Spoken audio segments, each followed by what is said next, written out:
వెలమదొరలు ప్రధానంగా నల్లగొండ ప్రాంతంలో అయితే రెడ్లు, ఆ సిరిసిల్ల లేకపోతే వరంగల్ ప్రాంతంలో వెలమదొరలు ప్రధానంగా విపరీతమైనటువంటి అరాచకాలు చేయడం మొదలుపెట్టారు. అదంతా మనకు చరిత్ర తెలుసు.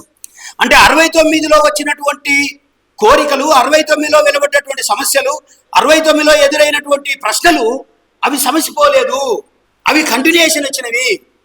ఆ కంటిన్యూయేషన్లో భాగంగా తెలంగాణ ప్రాంతంలో మరొకసారి నిరుద్యోగిత, తెలంగాణ ప్రాంతంలో మరొకసారి నీటి సమస్య, తెలంగాణ ప్రాంతంలో మరొకసారి విద్యా సమస్య, తెలంగాణ ప్రాంతంలో మరొకసారి రాజకీయ సమస్య తలెత్తింది.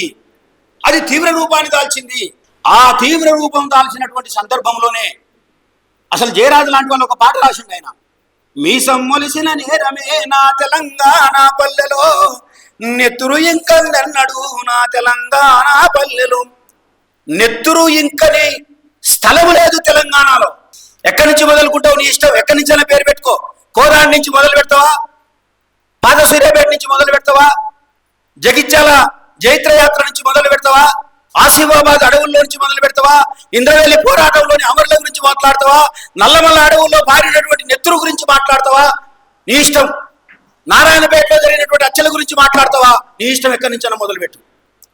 కానీ తెలంగాణ ప్రతి అడుగున, ప్రతి పల్లెన, ప్రతి ఆశలో, ప్రతి కోరికలో, ప్రతి డిమాండ్లో, ప్రతి సమస్యలో నెత్తురు బారింది.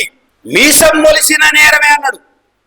ఆ మీసం మొలిసిన నేరం ప్రాతిపదికలోనే ఇంతకుముందు పరశురాం చెప్పినట్టుగా మీసం మొలిసిన నేరమే. మీసం అంటే మీసమే కాదు ప్రశ్న, మీసం అంటే జ్ఞానం, మీసం అంటే ఆలోచన, మీసం అంటే కనీసం వివేచన చేయగలిగేటటువంటి పరిస్థితి.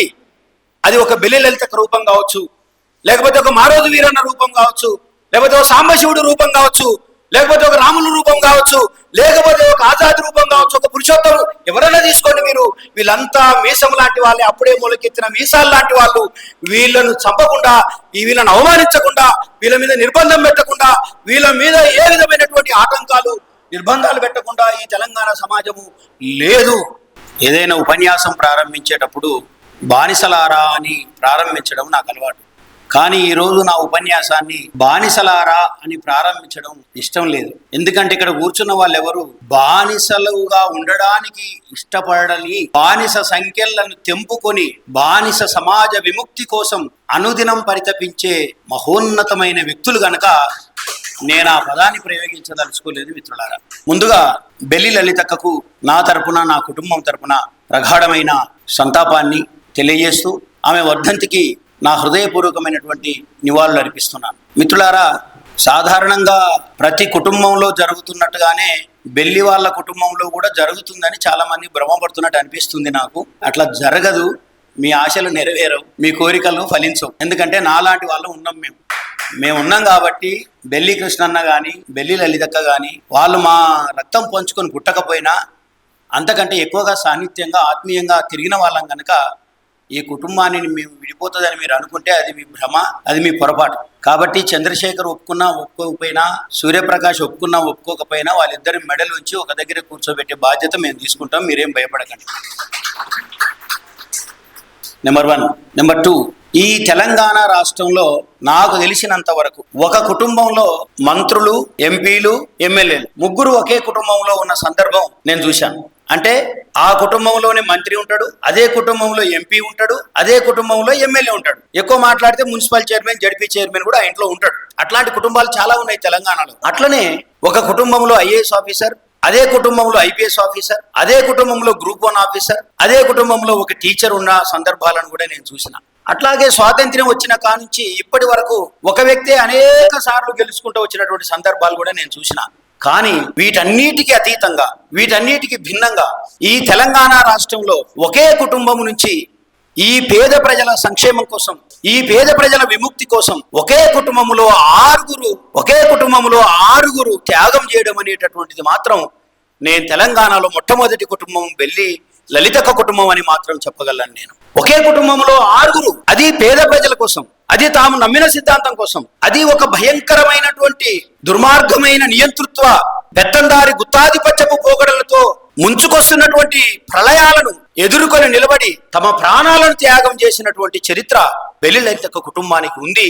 తెలంగాణ పౌరులుగా మనం అందరం గర్వించవలసినటువంటి కుటుంబం ఇది మిత్రులారా. బెల్లి లలితక్క ఉద్యమ ప్రవేశం లేదంటే ఉద్యమాల్లోకి వచ్చినటువంటి సందర్భాన్ని ప్రతిసారి మనం ఈ సమాజాన్ని ముందుంచాలా.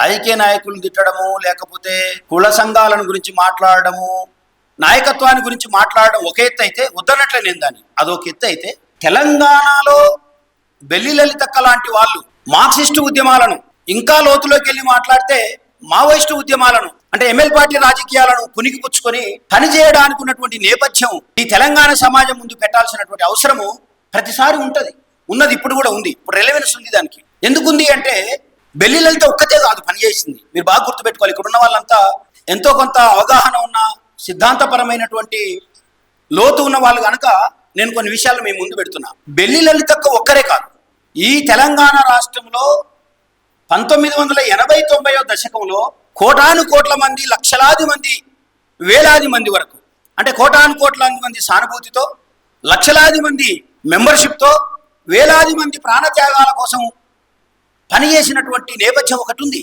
అది ఎట్లా వచ్చింది అనే విషయాన్ని మనం ఒకసారి పునరాలోచించవలసినటువంటి అవసరం ఉంది. ఎందుకంటే బ్రాహ్మణులు ఒక శ్లోకం చెప్పారు భగవద్గీతలో, యదా యదా హి ధర్మస్య గ్లానిర్భవతి భారతమభ్యుత్థానం తాదాత్మానాం సృజమ్యహం అంటారు.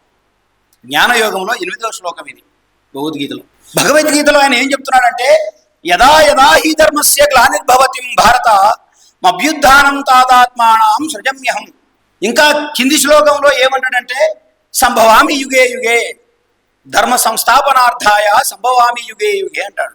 అంటే ఏంది? ధర్మానికి అధర్మం గట్టిల్లినప్పుడు, న్యాయానికి అన్యాయం సంభవించినప్పుడు భగవంతుడే ఇక్కడ పుడతాడు అని. కానీ నేనేమంటున్నానంటే తెలంగాణ సమాజం అట్లాంటి ఒక అద్భుతమైనటువంటి రుచిని చూసింది. ఏంటంటే తెలంగాణ సమాజంలో అరాచకం ప్రజ్వరిల్లినప్పుడు, తెలంగాణ సమాజంలో భూస్వాముల పెత్తందారుల దోపిడీదారుల అరాచకం పెళ్లిబిగిపోయినప్పుడు, అసలైనటువంటి అధర్మం జరిగినప్పుడు, అసలైనటువంటి అన్యాయం అక్రమం జరిగినప్పుడు బెల్లి లలితక్క లాంటి గొప్ప పోరాట యోధులు పుడతారు అనేటటువంటిది మాత్రం భగవద్గీతను మించినటువంటి సత్యంగా మనం గుర్తించవలసినటువంటి అవసరం ఉన్నది. నిజంగా అధర్మం వచ్చినప్పుడు దేవుడు పుట్టిండో పుట్టలేదో నాకైతే తెలియదు, కానీ అధర్మం పుట్టినప్పుడు మాత్రం, అక్రమం పుట్టినప్పుడు మాత్రం ప్రజలు అన్యాయానికి గురై ఒక్కొక్కరు చెట్టుకొకడు పుట్టకొక్కడుగా పారిపోతున్నటువంటి సందర్భం ఉన్నప్పుడు, కనీసం ఇది అన్యాయం అని చెప్పడానికి కూడా నోరెత్తలేనటువంటి పరిస్థితులు ఉన్నప్పుడు బెల్లి లలితక్క లాంటి వాళ్ళు ఖచ్చితంగా నిజంగానే యుగ పురుషులుగా సంభవామి యుగే యుగే మళ్ళీ మళ్ళీ పుడతారు అని చెప్పడానికి మాత్రం దానికి ఎంత మాత్రం సందేహించడం లేదు. సందర్భం ఏమిటంటే 1969లో తొలి దశ ఉద్యమం, తెలంగాణ ఉద్యమం వచ్చినప్పుడు ఆనాడున్నటువంటి పాలక పక్షాలు ఈ తెలంగాణ తొలి దశ ఉద్యమం పుట్టడానికి గల కారణాలను అన్వేషించి ఆనాడున్నటువంటి యువత మేధావులను రకరకాలటువంటి ప్రణాళికలతో, పద్ధతులతో వాళ్ళని మభ్యపెట్టి ఆ ఉద్యమాన్ని అణచివేశారు. ఉదాహరణకి నిరుద్యోగ సమస్య వచ్చినప్పుడు, నిరుద్యోగ సమస్య వల్లనే తొలి దశ ఉద్యమం 1969 ఉద్యమం వచ్చిందని తెలుసుకున్న పాలకులు దానికి ఏం చేశారంటే, ఒక సెంట్రల్ యూనివర్సిటీ పేరుతోనా, లేకపోతే హెడ్ ఆఫ్ ది డిపార్ట్మెంట్స్లో, లేదా తెలంగాణలో ఉన్న విద్యా సంస్థల్లో స్థానికులకు ప్రధానమైన పాత్ర ఇస్తాం అనేటటువంటి పేరుతోని ఇక్కడ ఉన్నటువంటి విద్యార్థులను చల్లబరిచే పని చేశారు. అట్లాగే ఉద్యోగాల విషయానికి వచ్చినప్పుడు సివిల్ సర్జన్ పైకి ఉన్నటువంటి ఉద్యోగాలకు కాదు, కానీ కింద ఉన్నటువంటి ఉద్యోగాలకు స్థానికత వర్తిస్తుందని, ములికి నిబంధనలు వర్తిస్తాయని అట్లా కొంత చల్లబరిచే ప్రయత్నం చేశారు. రాజకీయ రంగానికి వచ్చేటప్పటికల్లా మర్రి చెన్నారెడ్డి లాంటి వాళ్ళను చేరదీసి నా తర్వాత నువ్వే పాలకులు అవుతావు ఈ తెలంగాణకు అని చెప్పేసి, లేదా ఆనాడు ఉన్నటువంటి ఆంధ్రప్రదేశ్కి అని చెప్పేసి రాజకీయ రంగాన్ని కూడా పూర్తిగా మూసివేసే ప్రయత్నం చేశారు. ఈ పరిణామ క్రమం లోపల తెలంగాణలో ఆనాడున్నటువంటి ఉమ్మడి ఆంధ్రప్రదేశ్లో తెలంగాణ నుండి మర్రి చెన్నారెడ్డి లాంటి వాళ్ళు, జలగ వెంగళరావు లాంటి వాళ్ళు, లేదంటే పివి నరసింహారావు లాంటి వాళ్ళు ముఖ్యమంత్రులు కాగలిగారు. 1969లో ఏ తెలంగాణ ఉద్యమం అయితే, జై తెలంగాణ ఉద్యమం అయితే వచ్చిందో ఆ పరంపర, ఆ సమస్యల పరంపర, లేదా ఆనాడు ఉన్నటువంటి ప్రజలు లేవనెత్తినటువంటి అనేక రకాలైనటువంటి ఒడిదొడుకుల పరంపర లోపల 1970-75 ప్రాంతానికి వచ్చేటప్పటికల్లా ఆనాడు ఉన్నటువంటి చెన్నారెడ్డి మొదలైన నియంతృత్వ పాలకుల యొక్క హత్య, నరరూప రాక్షసుల యొక్క లేదా హత్య రాజకీయాలను ప్రోత్సహించేటటువంటి నాయకుల యొక్క ప్రతిరూపాలను ఆనాడు చూడగలిగారు ప్రజలు. అందుకు తెలంగాణ, ముఖ్యంగా నల్లగొండ లాంటి జిల్లాలు చాలా పెద్ద ఎత్తున ప్రభావితమయ్యాయి. దొరలు, పెత్తందారులు ఈ ప్రాంతంలో చేయని అరాచకం లేదు. అట్లనే కరీంనగర్, సిరిసిల్ల ప్రాంతంలో వెలమ దొరలు ప్రధానంగా, నల్లగొండ ప్రాంతంలో అయితే రెడ్లు ఆ సిరిసిల్ల లేకపోతే వరంగల్ ఆ ప్రాంతంలో వెలమధరలు ప్రధానంగా విపరీతమైనటువంటి అరాచకాలు చేయడం మొదలుపెట్టారు. అదంతా మనకు చరిత్ర తెలుసు. అంటే 69లో వచ్చినటువంటి కోరికలు, 69లో వెలువడ్డటువంటి సమస్యలు, 69లో ఎదురైనటువంటి ప్రశ్నలు అవి సమసిపోలేదు, అవి కంటిన్యూషన్ వచ్చినవి. ఆ కంటిన్యూషన్లో భాగంగా తెలంగాణ ప్రాంతంలో మరొకసారి నిరుద్యోగిత, తెలంగాణ ప్రాంతంలో మరొకసారి నీటి సమస్య, తెలంగాణ ప్రాంతంలో మరొకసారి విద్యా సమస్య, తెలంగాణ ప్రాంతంలో మరొకసారి రాజకీయ సమస్య తలెత్తింది. అది తీవ్ర రూపాన్ని దాల్చింది. ఆ తీవ్ర రూపం దాల్చినటువంటి సందర్భంలోనే అసలు జయరాజు లాంటి వాళ్ళు ఒక పాట రాసిండు ఆయన. మీసం మొలిసిన నేరమే నా తెలంగాణ పల్లెలో, నెత్తురు ఇంకన్నడు నా తెలంగాణ పల్లెలో. నెత్తురు ఇంకని స్థలం లేదు తెలంగాణలో. ఎక్కడి నుంచి మొదలుకుంటావు నీ ఇష్టం, ఎక్కడి నుంచి అయినా పేరు పెట్టుకో. కోదాడి నుంచి మొదలు పెడతావా, పాద సూర్యాపేట నుంచి మొదలు పెడతావా, జగిత్యాల జైత్రయాత్ర నుంచి మొదలు పెడతావా, ఆసిఫాబాద్ అడవుల్లో నుంచి మొదలు పెడతావా, ఇంద్రవెల్లి పోరాటంలోని అమరుల గురించి మాట్లాడతావా, నల్లమల్ల అడవుల్లో పారినటువంటి నెత్తురు గురించి మాట్లాడతావా, నీ ఇష్టం. నారాయణపేటలో జరిగినటువంటి అచ్చల గురించి మాట్లాడతావా, నీ ఇష్టం. ఎక్కడి నుంచైనా మొదలుపెట్టు. కానీ తెలంగాణ ప్రతి అడుగున, ప్రతి పల్లెన, ప్రతి ఆశలో, ప్రతి కోరికలో, ప్రతి డిమాండ్లో, ప్రతి సమస్యలో నెత్తురు బారింది. మీసం మొలిసిన నేరమే అన్నాడు. ఆ మీసం మొలిసిన నేరం ప్రాతిపదికలోనే ఇంతకుముందు పరశురాం చెప్పినట్టుగా మీసం మొలిసిన నేరమే. మీసం అంటే ఇక్కడ మీసమే కాదు ప్రశ్న. మీసం అంటే జ్ఞానం, మీసం అంటే ఆలోచన, మీసం అంటే కనీసం వివేచన చేయగలిగేటటువంటి పరిస్థితి. అది ఒక బెల్లిలలిత రూపం కావచ్చు, లేకపోతే ఒక మారోజు వీరన్న రూపం కావచ్చు, లేకపోతే ఒక సాంబశివుడు రూపం కావచ్చు, లేకపోతే ఒక రాముల రూపం కావచ్చు, లేకపోతే ఒక ఆజాద్ రూపం కావచ్చు, ఒక పురుషోత్తముడు ఎవరైనా తీసుకోండి మీరు. వీళ్ళంతా మీసం లాంటి వాళ్ళే, అప్పుడే మొలకెత్తిన మీసాలు లాంటి వాళ్ళు. వీళ్ళను చంపకుండా, వీళ్ళను అవమానించకుండా, వీళ్ళ మీద నిర్బంధం పెట్టకుండా, వీళ్ళ మీద ఏ విధమైనటువంటి ఆటంకాలు నిర్బంధాలు పెట్టకుండా ఈ తెలంగాణ సమాజము లేదు. సమాజం అంటే పాలకపక్షం. ఆ పరిణామక్రమం 70-80 దాకా కొనసాగుతూ వచ్చింది. అక్కడ సిరిసిల్ల ప్రాంతంలో భాస్కర్ రావు లాంటి 1000 ఎకరాలు, 100 ఎకరాలు, 500, 600 ఎకరాలు ఉన్న దొరలు సరాసరిగా మర్రి చెన్నారెడ్డితోటి సంబంధాలు పెట్టుకొని స్థానిక ప్రజలను చిత్రహింసలు చేసినటువంటి పరిస్థితులు ఇంకా ఈ తెలంగాణ ప్రజల కళ్ళలోంచి చెరిగిపోలేదు. ఆ పరిణామ క్రమంలో 1989 దశకంలో ఈ తెలంగాణలో ఎంఎల్ పార్టీ లేదా మార్క్సిస్టు రాజకీయాలు ఒక ఉధృత రూపాన్ని దాల్చినవి. చాలా మందికి అర్థం కాని ప్రశ్న ఏంటంటే, చాలా మందికి అర్థం కాని ప్రశ్నలు వస్తూ ఉంటాయి. అప్పుడప్పుడు నన్ను అడుగుతూ ఉంటారు, అన్నా మరి అంబేద్కర్ వాద ఉద్యమం ఉంది కదా, మరి అంబేద్కర్ వాద ఉద్యమాన్ని వీళ్ళందరూ ఇప్పుడు చెప్తున్న ఈ నాయకులు ఎందుకు అందుకోలేదు అని చెప్పేసి చాలా మంది ప్రశ్నలు వేస్తారు. అయితే వాళ్ళకు అర్థం కావాల్సింది ఏంటంటే, అంటే బెల్లిలలితక్క ప్రవేశానికి, బెల్లిలలితక్క లాంటి వాళ్ళు తెలంగాణలో ఎంఎల్ పార్టీ రాజకీయాలను, త్యాగ రాజకీయాలను కొనికిపుచ్చుకోవడానికి ఉన్నటువంటి నేపథ్యం ఎంత బలమైంది అని చెప్పడానికి మాత్రమే నేను ప్రయత్నం చేస్తున్నా. ఇది చాలాసార్లు చర్చ జరగడం లేదు. ఇంకా వేరే విషయాలు నేను మాట్లాడచ్చు, అది మీరు ఎవరైనా మాట్లాడతారు. కానీ ఈ నేపథ్యాన్ని చాలా ఈ దేశంలో ఉన్న బీసీ కులాలు, ప్రధానంగా గొల్ల, కుర్మ, అట్లాగే మున్నూరు కాపు, పద్మశాలి, ఇంకా చాలా కుటుంబాల్లో నుంచి పెద్ద ఎత్తున కమ్మరి, కుమ్మరి, వడ్రంగం కులాల్లో నుంచి కూడా చాలా మంది విప్లవకారులు ఎందుకు పుట్టుకొచ్చారంటే దానికి కారణం చెప్తా ఉన్నాను నేను. ఈ బ్యాక్వర్డ్ క్లాస్, ఈ సెక్షన్స్ అంతా పేదరికము, నిరుద్యోగిత, లేకపోతే జల సమస్యలు, ఇట్లాంటి సమస్యలతో, భూమి సమస్యలు, ఈ సమస్యలతో ఉన్నారు. కాబట్టి వాళ్లకు ఆనాడు ఉన్నటువంటి అంబేద్కర్ వాద ఉద్యమము పూర్తి స్థాయిలో పరిపక్వతను పొందిలేదు. ఈ స్టేట్మెంట్ చేస్తున్నాను. మీరు సిద్ధేశ్వరన్న లాంటి వాళ్ళు ఉన్నారు కాబట్టి నేను మాట్లాడుతున్నా ఈ విషయాలు, లేకపోతే నేను జనరల్గా మాట్లాడాను. ఆనాటికి అంబేద్కర్ వాద ఉద్యమాలు పూర్తి పరిపక్వతను చెందలేవు. ఒక వ్యక్తి ఆలోచనాపరుడు వెంటనే అంబేద్కర్ వాద ఉద్యమంలోకి వెళ్ళి అక్కడ నా ఉద్యమ జీవితాన్ని ప్రారంభిస్తా అనే పరిస్థితులు ఆనాటికి లేవు. ఆ ఉద్యమాన్ని ఆ స్థాయిలో ప్రచారం చేయలేదు. దాని కారణాలు నేను చెప్పట్లేదు, దాని పరిణామాలు నేను మాట్లాడటం లేదు, వాస్తవాలు మాట్లాడుతున్నాను. ఆ కాలం నాటికి ఆ పరిస్థితులు లేవు. ఆ కాలం నాటికి నాకే లేదు. నేనే అప్పటికి కమ్యూనిస్ట్ ఉద్యమాల్లో, మార్క్సిస్ట్ ఉద్యమాల్లో పనిచేసుకుంటూ వచ్చిన, ఎంఎల్ పార్టీ రాజకీయాల్లో పనిచేసుకుంటూ వచ్చిన. అంటే అప్పటికి అంబేద్కర్ని తెలుసుకునే అవకాశం, అంబేద్కర్ వాద ఒక రాజకీయ పరిణామం అప్పటికి లేదు.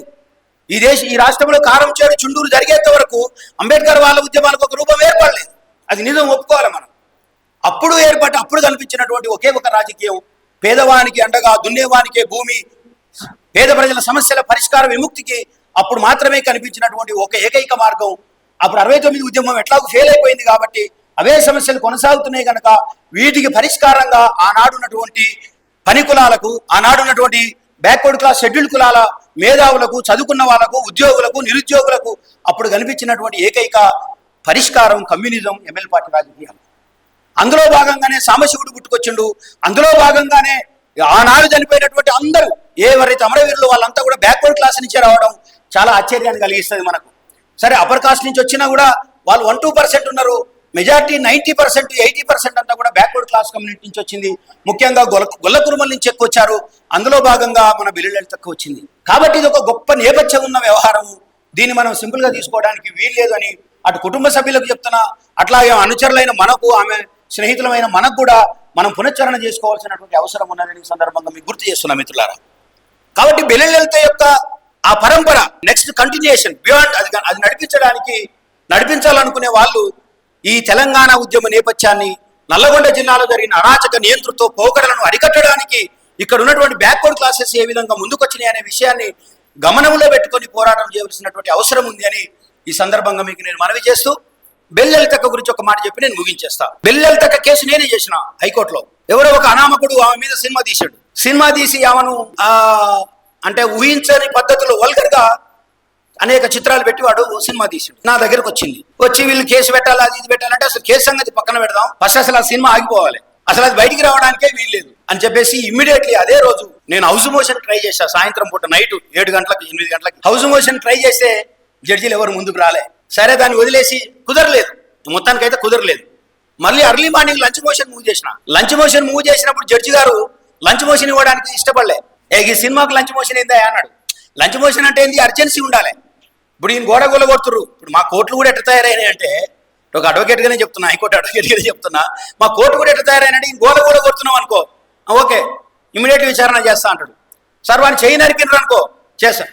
సార్ వీడు నన్ను ఇబ్బంది పెడుతున్నా సార్, హింస పెడుతున్నట్టే, అలా ఎమర్జెన్సీ లేదా కొంచెంసేపు భరించి ఏం కాదంటారు అన్నమాట. అంటే ఏదైనా ఒకటి నష్టం జరిగితేనే ఎమర్జెన్సీ ఉన్నట్టు లెక్క కోర్టుకు కూడా. కాబట్టి ఇలా ఎమర్జెన్సీ లేదన్నాడు, అర్జెన్సీ తెలిసిన అర్జెన్సీ అన్నాడు జడ్జి. అప్పుడు నేనేం చేసిన, అర్లీ మార్నింగ్ మళ్ళీ లంచ్ మోషన్ మూవ్ చేస్తూ నేను చెప్పాను జడ్జి గారికి ఒకటే మాట చెప్పిన, your lordship, this is the matter pertaining to A women who is the toppest philosopher of the Telangana ideology, Telangana formation. ఈ మాట చెప్పిన నేను, వాసు ఉన్నాడు అదే దాంట్లో.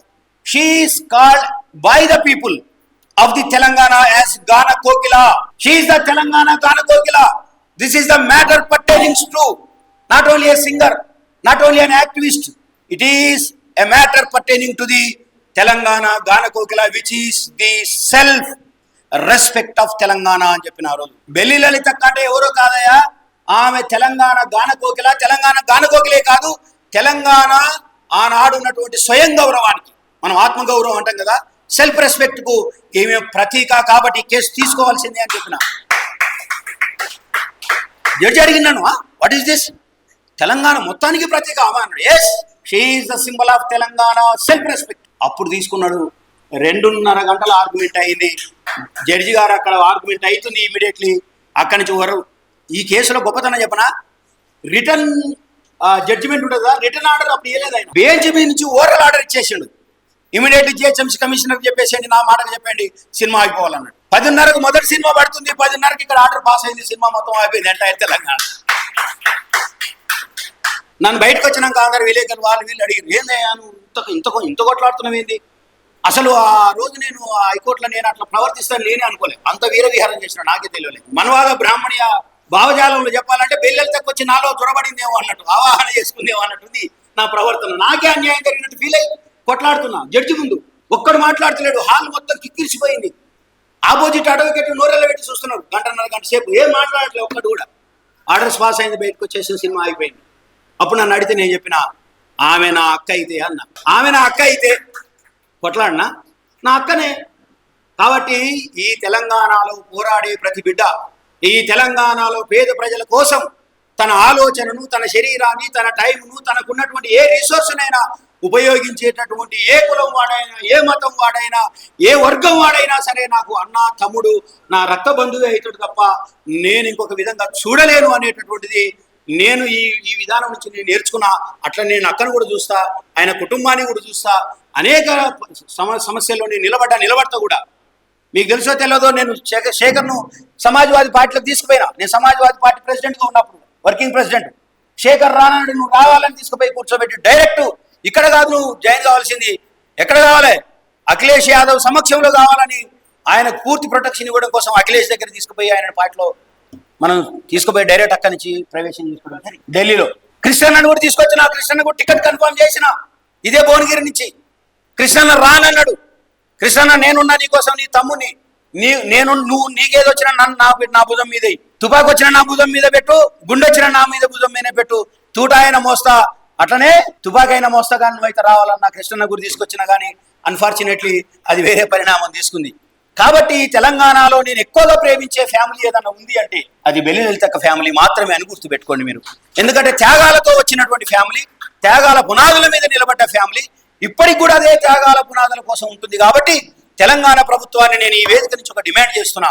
ఖచ్చితంగా మీరు ఎట్లయితే శ్రీకాంతాచారి తల్లికి ఏదో ఒక గుర్తింపునిస్తున్నారో, అట్లాగే మిగతా కొంతమంది తెలంగాణ పేరుతో ఉద్యమకారులు అనేటటువంటి ముద్ర వేసుకున్న వాళ్లకు ఎట్లయితే ₹1 కోటి 300 గజాల భూమి ఇస్తున్నారో, ఎట్లయితే తెలంగాణ ఉద్యమకారులు అని చెప్పి ఆంధ్ర దొరల పెత్తందారుల కాళ్ళ దగ్గర ఊడిగం చేసినటువంటి వాళ్ళకు మీరు ఎట్లయితే డబ్బు ఇంకా రకరకాల పేర్లతో సహాయం చేస్తున్నారో, అర్థం కాకపోయినా కనీసం నిజంగా త్యాగం చేసినటువంటి బెల్లి లలితక్క కుటుంబానికి మీరు ఏ రూపంలోనైనా ఒక రాజకీయ పదవినో లేకపోతే వాళ్ళకి సరైనటువంటి గుర్తింపును ఇవ్వవలసినటువంటి అవసరం ఉందని ఈ సందర్భంగా కాంగ్రెస్ ప్రభుత్వాన్ని నేను డిమాండ్ చేస్తూ, నేను ముఖ్యమంత్రి రేవంత్ రెడ్డిని ఇక్కడ నుంచి నేను డిమాండ్ చేస్తూ, ఆయన వేరే వాళ్ళ విషయాల్లో ప్రవర్తించినట్టుగా బెల్లి లలితక్క విషయంలో ప్రవర్తించడానికి వీల్లేదు.